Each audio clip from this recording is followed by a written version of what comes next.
Welcome to our channel Tech Thread. आज का video होगा हमारा लूसेंट सीरीज का वीडियो हम देखेंगे कौन सा।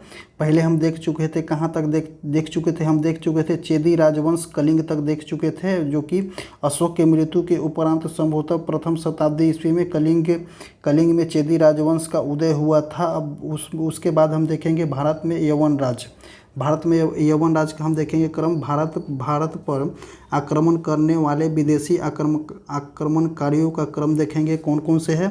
पहले हैं हिंद यूनानी के बाद हो जाएगा शक के बाद हो जाएगा पहलो के बाद हो जाएगा कुषाण।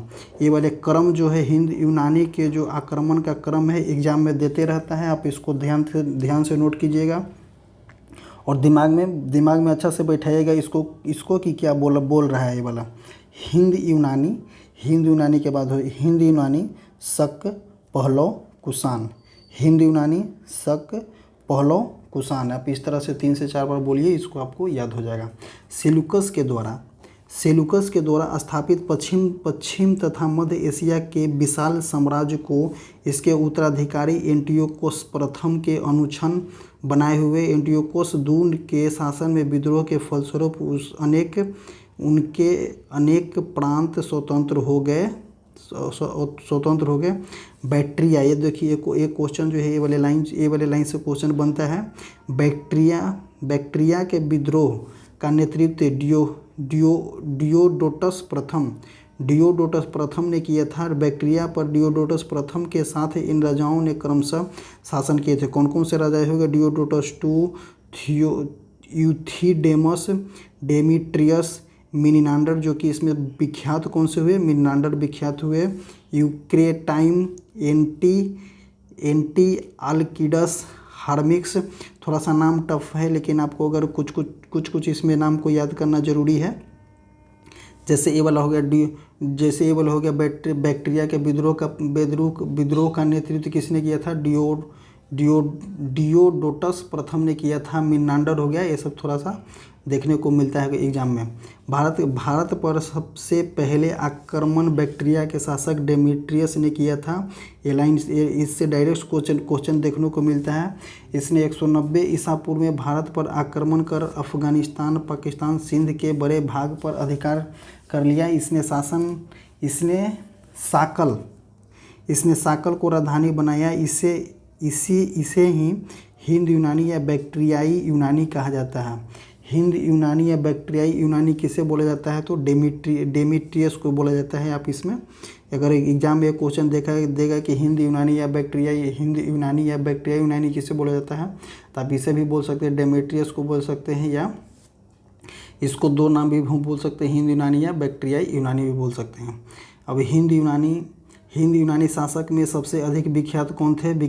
मिनिनांडर थे। इनका शासनकाल कितना था? 165 से 140 ईसा पूर्व हुआ। इसकी राजधानी साकल थी। साकल आधुनिक सियालकोट में है। शिक्षा का सबसे बड़ा केंद्र था। हिंद यूनानी के सबसे विख्यात कौन से हुए? मिनिनांडर हुए। मिनिनांडर की राजधानी कहाँ थी? साकल थी। साकल इस जो अभी सियालकोट पाकिस्तान में है और शिक्षा का सबसे बड़ा केंद्र था। मिनिनांडर ने नागसेन मतलब कि नागा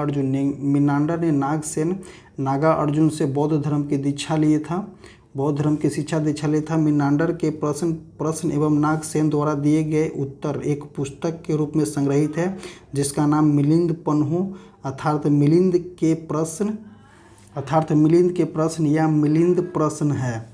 इसको वंस अगेन हम इस लाइन को देखेंगे। मिनिनांडर के प्रश्न का नागसेन उत्तर दिया था। इसका मतलब कि मिनिनांडर ने प्रश्न पूछ रहा था और नागसेन ने उत्तर दे रहा था, और उसी के उपरांत जो अगर इसे उत्तर में सेटिस्फाई हुआ, नागसेन को उत्तर से सेटिस्फाई हुआ था, तब मिनिनांडर ने बौद्ध धर्म की दीक्षा लिया था।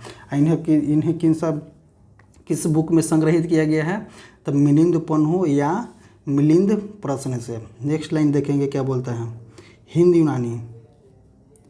हिंद यूनानी भारत के पहले शासक हुए जिनके जारी किए गए सिक्कों के बारे में निश्चित रूप से कहा जाता है कि सिक्के किन राजाओं के हैं। हिंद यूनानी जो सिक्के जारी किए थे उसमें से पता लग जाता था कि किन राजाओं के ये सिक्के हैं, पूरा अच्छी तरह से पता लगता था। भारत में सबसे पहले हिंद यूनानी ने ही सोने के सिक्के जारी किए थे। ये भी क्वेश्चन एग्जाम में बहुत इंपॉर्टेंट है। तो एग्जाम में डायरेक्ट पूछता है कि भारत में सबसे पहले सोने के सिक्के किसने जारी किए? तो हिंद यूनानी हो जाएगा। सबसे पहले सोने के सिक्के किसने जारी किए थे? तो हिंद यूनानी हो जाएगा। हिंद यूनानी शासकों ने भारत के पश्चिमोत्तर सीमा प्रांत में यूनान का प्राचीन कला, जिसे हेलेनिस्टिक आर्ट कहा जाता है, जो भारत में गांधार कला इसका उच्चतम उदाहरण हो जाएगा। हिंद यूनानी शासक लोगों का ही देन है कौन सा? Hellenistic art. और हेलेनिस्टिक आर्ट जो होता है भारत में किसका उदाहरण हो जाता है? गांधार कला का उदाहरण हो जाता है, जो कि इसमें रिलेटेड अगर रिलेटेड से क्वेश्चन देखने को मिलेगा तो ये दोनों को रिलेट करके क्वेश्चन को दिया जा सकता है। यूनानियों ने पर्दा का नोट में बोलता है क्या? यूनानियों ने पर्दे का प्रचलन आरंभ कर भारतीय नाटक के विकास में योगदान किया। चूँकि पर्दा यूनानियों की देन था। पर्दा किसका देन था? यूनानियों का देन था, इसलिए यह यन्विक के नाम से प्रसिद्ध हुआ। नोट को बहुत अच्छा तरीका से हम देखेंगे। पर्दे प्रथा का प्रचलन कौन किया था? यूनानियों ने किया था। और इसे क्या बोलता था? यन्विक के नाम से प्रसिद्ध हुआ था। अब देखेंगे हम शक। पहला हम देख लिए यवन राजाओं के आक्रमण काल, पहला देख लिए हम हिंद यूनानी देख लिए। हिंद यूनानी के बाद देखेंगे शक, उसके बाद हो जाएगा पहलव, उसके बाद हो जाएगा कुषाण। तब हम देखेंगे शक को। शक में क्या बोलता है? यूनानियों के बाद शक। यूनानियों के बाद किसने है? शक है। शक की 5 शाखाएँ थी। शक की कितनी शाखाएँ थी? 5 शाखाएँ। हर शाखा की राजधानी भारत और अफगानिस्तान के अलग अलग भागों में ही थे। भारत और अफगानिस्तान के अलग अलग भागों में थे। शक की कितनी शाखाएँ थी? शक के 5 शाखाएँ थी। और शक किसके बाद है? हिंद यूनानी के बाद शक आए हैं। ध्यान दीजिएगा, इस क्रोनोलॉजी ऑर्डर को ध्यान दीजिएगा। हिंद यूनानी, शक, पहलव और कुषाण। पहली शाखा में अफगानिस्तान, दूसरी शाखा में पंजाब, तीसरी शाखा में मथुरा, चौथी शाखा में पश्चिम भारत और पश्चिमी शाखा में कौन सा है? दक्कन। वंस अगेन हम देखेंगे शाखाओं को, क्योंकि एग्जाम में क्रम में आता है तो दिक्कत हो जाता है, इसलिए हम इसको बारीकी से देखेंगे। अब पहली शाखा अफगानिस्तान हो जाएगा, दूसरी पंजाब हो जाएगा, तीसरी मथुरा हो जाएगा, चौथी हो जाएगा पश्चिम भारत और पश्चिमी हो जाएगा दक्कन भारत। पश्चिमी कौन सा हो जाएगा? दक्कन भारत हो जाएगा। पश्चिमी कौन सा हो जाएगा? दक्कन भारत। और शक मूलतः शक का प्रथम राजा कौन था? मो। ये भी क्वेश्चन एग्जाम में बहुत बार देखने को मिला है कि शक का प्रथम राजा कौन था? मो था। शक मूलतः मध्य एशिया के निवासी थे और चारागाह की खोज में भारत आए थे। शक मूलतः मध्य एशिया के निवासी थे और चारागाह की खोज में भारत आए थे। और भारत में आकर के यहाँ पे क्या करने लगे? शासन करने लगे। और सबसे प्रथम राजा शक का कौन था? तो मो था। मो और अमो था। सबसे प्रथम राजा कौन था? शक का मो था। मो। अब देखेंगे 58 ईसा पूर्व में उज्जैन के एक स्थानीय राजाओं ने शकों को पराजित करके बाहर खदेड़ दिया था और विक्रमादित्य की उपाधि धारण किया था। ये क्वेश्चन एग्जाम में बनेगा क्या? 58 ईसा पूर्व में उज्जैन के एक स्थानीय राजा ने शकों को पराजित करके बाहर खदेड़ दिया था और किस चीज़ का उपाधि धारण किया था? तो विक्रमादित्य को उपाधि धारण किया था। शकों पर विजयी के उपलक्ष्य में 58 ईसा पूर्व में एक नया संबंध, कौन सा संबंध? विक्रम संबंध का आरंभ किया था। उसी समय से विक्रमादित्य एक लोकप्रिय उपाधि बन गई, जिसकी विख्यात संख्या भारतीय इतिहास में अभी कितना तक पहुंच गई है? 14 तक पहुंच गई है। विक्रमादित्य का उपाधि कितने राजाओं ने ली है? तो 14 राजाओं ने लिए थे, जो कि ये क्वेश्चन बहुत ही एग्जाम में देखने को मिला है। विक्रमादित्य को उपाधि धारण करने वाले अभी कितने राजा हुए? 14 राजा हो गए। गुप्त सम्राट चंद्रगुप्त द्वितीय सबसे अधिक विख्यात विक्रमादित्य हुए। गुप्त सम्राट चंद्रगुप्त द्वितीय सबसे अधिक विख्यात विक्रमादित्य हुए। अभी तक देश में इतिहास में विक्रमादित्य को उपाधि धारण करने वाले कितने राजाओं थे? तो शक राजा थे। और सबसे पहले चालू किसने किया था? 58 ईसा पूर्व में उज्जैन के एक स्थानीय राजा ने शकों को सबसे पहले पराजित करके बाहर खदेड़ा और किस चीज़ का उपाधि धारण किया? तो विक्रमादित्य का उपाधि धारण किया। अब देखेंगे शकों की एक अन्य शाखाओं की तुलना में पश्चिम भारत में प्रमुख स्थापित करने वाला शाखा ने सबसे लंबे समय तक शासन किया था। पश्चिम भारत मतलब कि किधर, पश्चिम भारत हो गया इधर गुजरात वाला इलाका। गुजरात वाला इलाका में इन्होंने बहुत दिन तक शासन किया था। वो क्यों किया था वो भी बताते हैं यहाँ पे। गुजरात में चल रहे समुद्री व्यापार से यह शाखा काफ़ी लाभान्वित हुई थी। समुद्री व्यापार के कारण वहाँ पे वो शाखा जो थी बहुत लाभान्वित हुई थी। और भारी संख्या में सोने के सिक्के जारी किए थे। भारी संख्या में सोने के सिक्के किसने जारी किए थे? भारी संख्या में सोने के सिक्के किसने जारी किए थे? तो शक राजाओं ने जारी किए थे। और सबसे पहले भारी सिक्के में चांदी के सिक्के किसने जारी किए थे? तो शक राजाओं ने साथ जारी किए थे। सबसे पहले सोने के सिक्के किसने जारी किए? तो हिंद यूनानी ने जारी किए थे। ये क्वेश्चन देखने को बहुत बार एग्जाम में मिलता है। अब इसमें देखते हैं क्या। शकों का सबसे प्रतापी राजा कौन था? रुद्रदामन प्रथम था। शकों का सबसे प्रतापी राजा कौन था? रुद्रदामन प्रथम था, जिसका शासन गुजरात के सबसे बड़े भाग पर था। इसने काठियावाड़ की अर्धशुष्क सुदर्शन झील, किसको?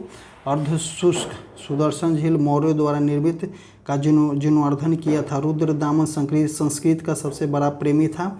रुद्रदामन तो था संस्कृत का सबसे बड़ा प्रेमी था। उसने ही सबसे पहले विशुद्ध संस्कृत भाषा में लंबा अभिलेख, कौन सा अभिलेख? गिरनार अभिलेख जारी किया था। इसके पहले के सभी अभिलेख किसमें थे? प्राकृतिक भाषा में थे। अब क्या बोलते हैं, ये क्वेश्चन क्या बनेगा आपको? क्वेश्चन क्या बनेगा कि शकों का सबसे प्रतापी शासक कौन था? रुद्रदामन प्रथम था। इन्होंने ही सुदर्शन झील का जीर्णोद्धार करवाया था। और जो था रुद्रदामन प्रथम जो था संस्कृत प्रेमी था। रुद्रदामन प्रथम संस्कृत प्रेमी था। इन्होंने ही संस्कृत भाषा में सबसे लंबे अभिलेख गिरनार अभिलेख जारी किया था। इसके पहले जो अभिलेख होते थे जो सब प्राकृतिक भाषा में होते थे। भारत में शक राजा अपने को क्या बोलते थे? क्षत्रप बोलते थे। ये क्वेश्चन एग्जाम में बहुत बार देखने को मिला है कि भारत में शक राजा अपने को क्या बोलते थे? तो क्षत्रप बोलते थे। अब हम देखेंगे कौन सा, अब हम देखेंगे पार्थियाई या पहलव वंश। पश्चिमोत्तर भारत में भी पश्चिमोत्तर भारत में ही उदय हुआ था इसका। पश्चिमोत्तर भारत में शकों का आधिपत्य के बाद पार्थियों लोगों का आधिपत्य पार्थियन लोगों का हुआ।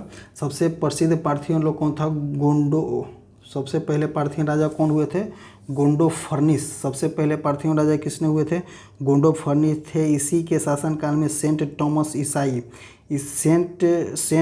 टॉमस ईसाई धर्म प्रचार करने भारत आया था। सबसे पहले किसके शासनकाल में आया था प्रचार करने? ईसाई पहलव के शासनकाल में आया था। कौन आया था? सेंट थॉमस ईसाई था। ईसाइयों पार्थियनों लोगों का मूल स्थान कौन सा है? ईरान है। पारसियाई लोगों का मूल स्थान कौन सा है? ईरान है। वंस अगेन हम देखेंगे इसको कि इसमें से 2 क्वेश्चन ही बनता है। ज़्यादा से ज़्यादा 2 से 3 क्वेश्चन बनेगा, इससे ज़्यादा क्वेश्चन नहीं बनेगा। इसमें देखते हैं सबसे प्रसिद्ध पार्थियन राजा कौन थे? गोंडोफर्निस थे। इसके शासनकाल में कौन ईसाई आया था प्रचार करने?